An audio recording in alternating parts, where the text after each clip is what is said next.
നമുക്കിന്നൊരു തേങ്ങാപ്പാലും പച്ചമാങ്ങ ഇട്ടൊരു മീൻകറി ഉണ്ടാക്കാം. അതിനുവേണ്ടി ഞാനൊരു കടായി എടുത്തു, അതിൽ എണ്ണ ഇട്ടു, അതിൽ കുറച്ച് കടുക് ഇട്ടു, എന്നിട്ട് ചെറുതായി ഇഞ്ചി അരിഞ്ഞ് അതിൽ ഒന്ന് വഴറ്റി, എന്നിട്ട് പച്ചമുളകും കറിവേപ്പിലയും ഇട്ടൊന്ന് വഴറ്റി, അത് കഴിഞ്ഞ് ഒരു സവാള അരിഞ്ഞിട്ട് അതെടുത്ത് അതിലോട്ട് ഒന്ന് വഴറ്റി, കുറച്ച് ഉപ്പും കൂടെ ചേർത്ത് വഴറ്റി, അത് കഴിഞ്ഞിട്ട് ഒരു 4 സ്പൂണ് കാശ്മീരി ചില്ലി പൗഡർ ഇട്ടു. അതിൻ്റെ കളറൊന്ന് മാറിക്കഴിയുമ്പം 2 സ്പൂൺ മല്ലിപ്പൊടി ഇട്ടു, എന്നിട്ട് മഞ്ഞൾപ്പൊടി ഇട്ടു. മഞ്ഞൾപ്പൊടി ഇട്ട് കഴിഞ്ഞിട്ട് 1/2 സ്പൂണ് പെരിഞ്ജീരകത്തിൻ്റെ പൊടി ഇട്ടു, പിന്നെ 1/4 ടീസ്പൂൺ ഉലുവാപ്പൊടി ഇട്ടു. എന്നിട്ട് അതിലോട്ട് ടൊമാറ്റോ ഇട്ടു, കുടംപുളി വെള്ളത്തിൽ കഴുകി വെച്ചിരുന്ന അതും ഇട്ടു.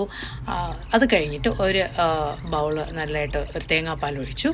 തേങ്ങാപ്പാൽ ഒഴിക്കുന്നതിനേക്കാളും ഇത്തിരി കൂടെ അളവിൽ വെള്ളവും കൂടെ ചേർത്തു. എന്നിട്ട് അതിനെ ഒന്ന് തിളപ്പിക്കണം. തിളപ്പിച്ച് കഴിഞ്ഞിട്ട് അതിൻ്റെ മീൻ കഷ്ണങ്ങളെല്ലാം പെറുക്കിയിട്ട് അതൊന്ന് നികത്തിയിട്ട് ഒരു 15 മിനിറ്റ് ഇതിനെ നമുക്ക് വേവിക്കാൻ വയ്ക്കാം.